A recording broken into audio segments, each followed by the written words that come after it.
Did you know a baby elephant can weigh up to 500 pounds? Meet Ivory and her father Kumba, two elephants on a journey that takes a surprising turn. They had wandered away from their herd, searching for water under the hot sun. But they weren't alone. Nearby, a group of hyenas were laughing at a colony of ants. The ants were working hard, building their home together, led by their queen, Amira.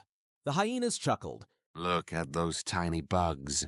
They're lifting pebbles that are bigger than them. Ha ha ha ha ha ha. But the ants didn't care. They knew teamwork made them strong.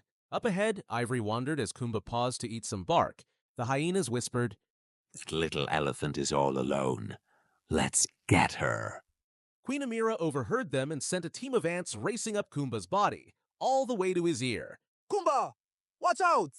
The hyenas are coming for Ivory. Kumba stomped the ground, sending a deep vibration to alert his herd.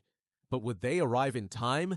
Just as Ivory turned around to look for her father, the hyenas leapt to attack.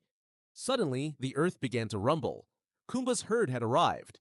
The hyenas panicked, yelping as they ran away. Ivory, are you okay? Kumba asked, wrapping her in his trunk. She nodded, then turned to the ants. Thank you for saving me.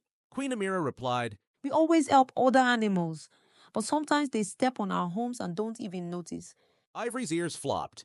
Wait, do we step on your homes too? Amira nodded. Yes, and building a house is not easy. Thoughtfully, Ivory said, I'll tell the other elephants to be more careful so we don't ruin your homes. From that day on, the biggest and smallest animals of the savannah became the best of friends. Sitting on Kumba's back, a group of oxpecker birds laughed.